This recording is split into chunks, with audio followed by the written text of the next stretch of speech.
Commitment shows up in your life through action. You can tell people who are committed and those people who don't feel worthy. The people that are committed are busy doing it. The people that don't feel worthy are like a guy I talked to last night who told me, hey, I sure like to do what you're doing. However, I just don't want the responsibility.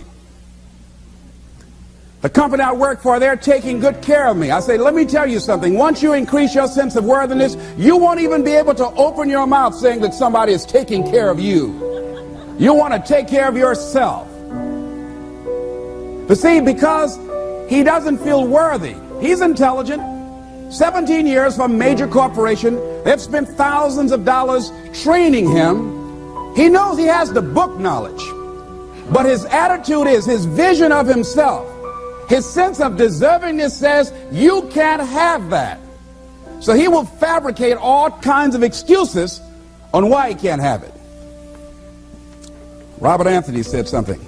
Robert Anthony said that you can only have two things in life: reasons or results. Notice, reasons don't count. I like that. Folks will always point out reasons on why they're not living their dream, on why they're not manifesting their greatness. They will always be able to point those things out, but none of those things count. The only thing that counts are results, and results don't lie, ladies and gentlemen. They tell it all. Judge a tree by the fruit that it bears, not the ones that it might talk about, not the ones that it might wish for or think about or affirm about, but the fruit that it actually bears.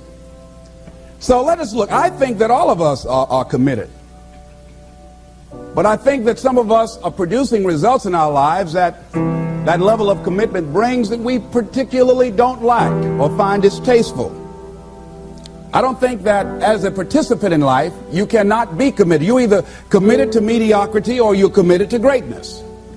You're either committed to being productive or you're committed to being non-productive. You're committed to being happy or you're committed to being unhappy. See, whatever you're doing, however you spend your time, that tells you who you are. So think about what it is you like to create in your life experience. Once I look at how you commit your time, once I do an evaluation on how you spend your time, I can tell you exactly what you're committed to. People that say they have dreams or want to open a business or want to do something differently than what they're now doing, they don't like their jobs, they're unhappy, they're unfulfilled. People who say they want to improve their income level, look at how they spend their time. How they spend their time, the commitment of their time, how they use that will really tell the truth. People who said, I'd like to do better, but you don't find them in vocational or technical schools upgrading their skills and their knowledge, how they spend their time, that will tell you what's going on. People who say they want to normalize their weight, they want to be healthy, but every time you see them, they're eating, that will tell you that they're committed to being obese for the rest of their lives. People tell you they want to stop smoking and they're lighting up at that time. Folks that say, I want to stop drinking, and every time you're in their face, they're reeking with alcohol, that will tell you what's going on. Don't have to listen to what they say, just watch what they do. Commitment shows up in your life in what you do. On the other hand, you can make the commitment to your life that you don't like the results that you have and that you're going to do something about it. See, that power is available to all of us.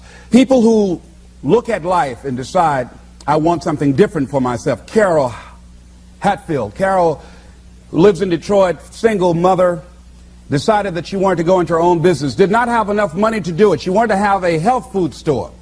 She sold her car and used the money to start in a little storefront, a little hole in the wall. She rode to work on a bicycle. And then when she got enough money, she bought a motor scooter and did that for a long time. She's now a very successful person. She now has 3 health food stores. She said it was hard. It's a struggle, Les. She said, but I did it. She said, I made the commitment to do it, and I did it. Why is it that people are frightened by commitment? Because when you say the word commitment, that intimidates a lot of people. Why? Because it means you have to deliver. See, most people, you ask them, hey, look here, I'd like for you to do this. They'll say, I'll try. I'll try means that is my escape clause. When I don't come through, it's really a polite no. I don't have the courage to tell you no, so I'll tell you I'll try. Hey, look, I need you to come to this meeting. I'll try. I say, what do you mean? You're going to lean toward the meeting? Try and sit down. You either do or you don't. Try and take this pencil out of my hand. You either do or you don't. There's no such thing as try. So most people like to use that language. They don't want to commit themselves because commitment means, among many things, no excuse is acceptable. That's what it means. No excuse. That if you decided that you're going to do this, if it becomes hard, then do it hard. If it's difficult, so what? If it's inconvenient, so what? See, a lot of people made a commitment to come here tonight, but they looked outside and said, it's raining. The temperature dropped. It's cold outside. And they decide to give up on their commitment. And that's how people do about their dreams. They don't honor their commitment to themselves. Let me tell you what happens when you don't keep your commitment. Number one, it begins to deplete your self-esteem and it erodes your self-image. It weakens your faith in yourself. You don't feel good when you don't keep your commitments. The other thing is that you begin to develop weak relationships with people. People begin to realize they can't depend upon you. They can't rely on you because you won't keep your word. You've established that kind of reputation. Just think, what would your life be like if you decided to keep your commitments? What will all of our lives be like if we decided to keep our commitments? That we decided to do the things that we said that we were going to do. That we wouldn't even speak it unless we were going to do it. If we decided just for a week, just see what your life can be like. Just let's do it for a commitment to make it a 7-day commitment that I won't say I will do anything unless I'm going to do it. And find out what your life will be like. Let me tell you what, if you follow it through, if you keep your commitment to the commitment, at the end of the 7 days, you'll feel strong and powerful. Because by honoring your commitment, each time that you do, that empowers you. Whatever discipline that is required. Whatever it is that you must do. So I'm suggesting, number one, commit yourself to live in the present. I saw the movie, The Dead Poets Society, Robin Williams, and they had a line in there, seize the moment. Many of us are not able to move forward and develop and manifest our greatness because we spend so much time looking back or worrying about the future. Seize the moment. See, you cannot go into the future and manifest your greatness when you have various things in your life that's blocking you. Let's look at how we can begin to keep our commitments. Remembering what Dr. Robert Anthony said about results. When you keep your commitments, you're able to produce some different kinds of results in your life. So how can we keep our commitments? And do we keep all commitments? No, we don't. You will not be at 100%.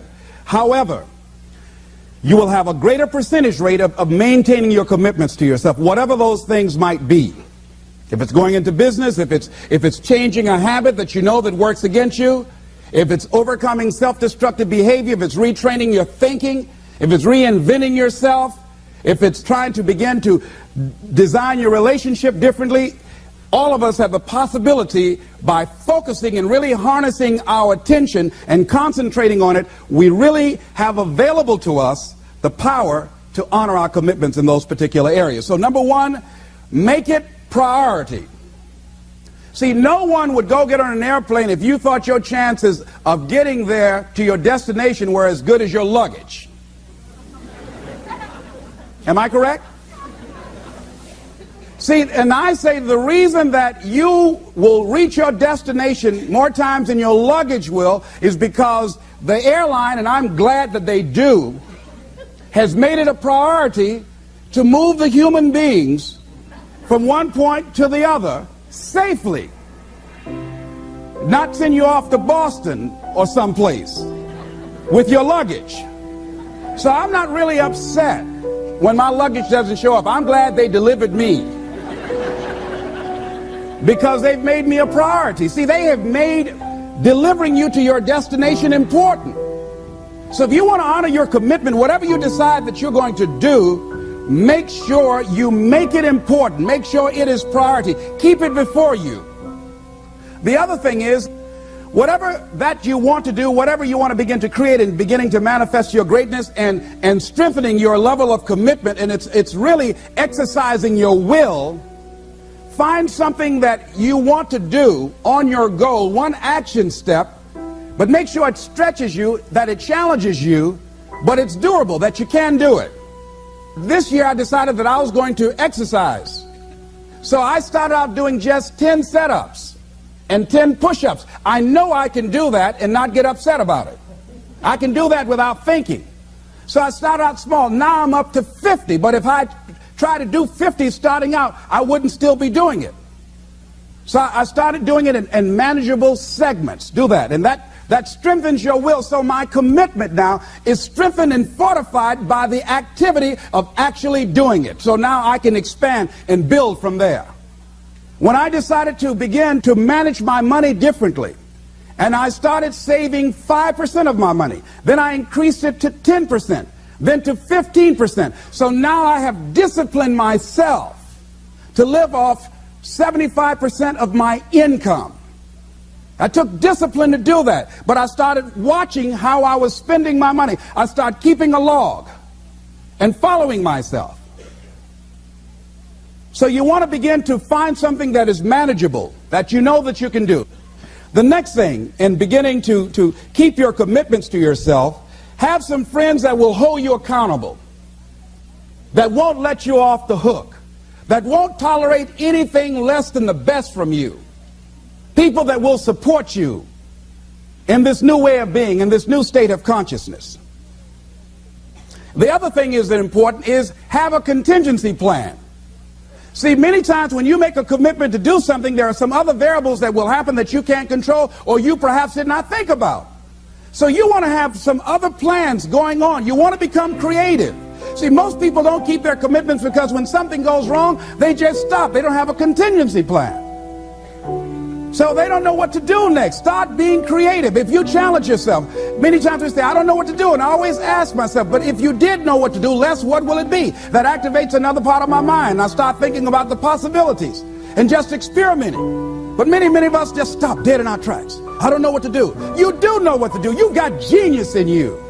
Challenge yourself. Push yourself. Make yourself come up with something. Use your imagination. And what you will find is that you know more than you realize that you know. That you're more creative and more resourceful than you realize that you are. And as you do that, the more you do it, the easier it will become. At first, it's going to be a struggle.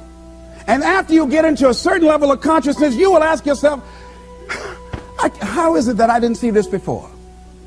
At the level that I'm managing my business now, they say consciousness is what we are. I literally look at myself and say, how is it that I didn't do this before? Why is it that I couldn't see this before? And the reason that I didn't see it before, because I didn't challenge myself. I didn't put myself out here. See, the reason that most of us go through life never discovering our true greatness, literally walking, breathing corpses, the uncommitted life isn't worth living. Why? Because it doesn't produce anything. See, you only make things happen. Your life only counts. You only make a difference when you are committed. When you make a commitment with your life. That's the people that make a commitment with their lives. The people that make a commitment to their customers. The people that make a commitment to their families, to their relationships, are the people that make the greatest impact in life.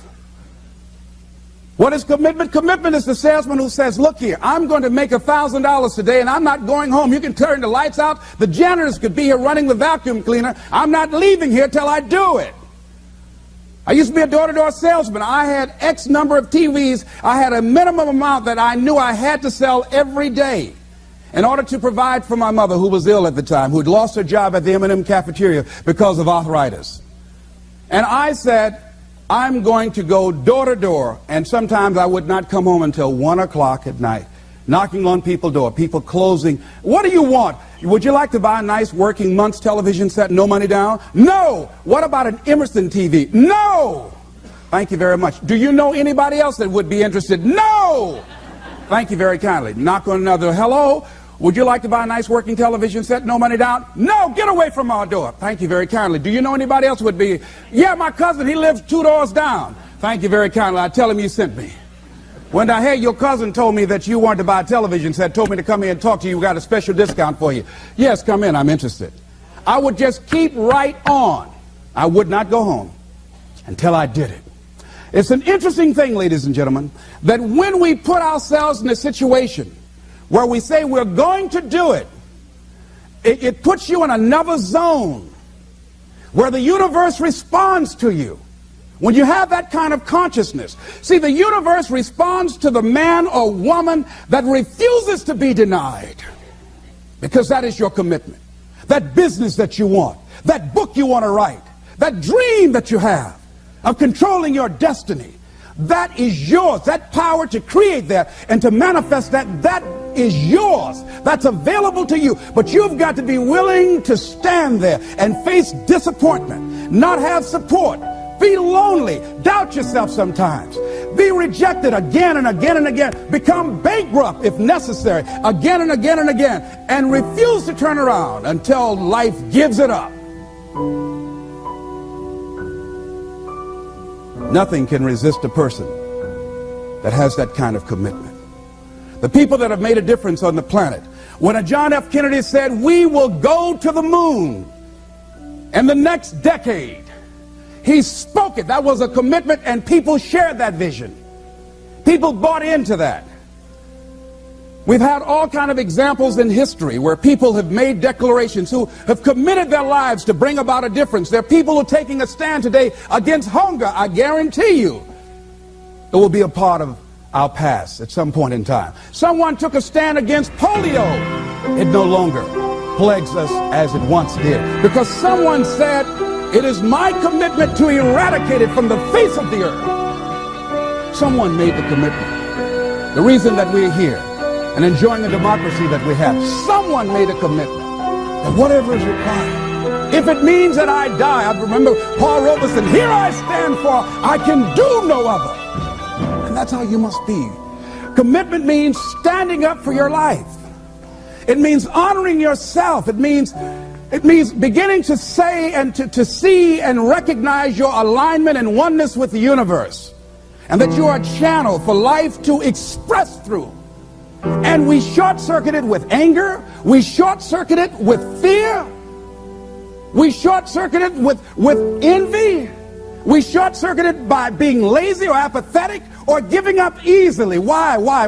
We say, oh, it's too hard, it's too hard. We don't challenge our spirit. Ladies and gentlemen, there's nothing as powerful as the human spirit. You can't destroy it. You can pervert it, but you can't destroy it.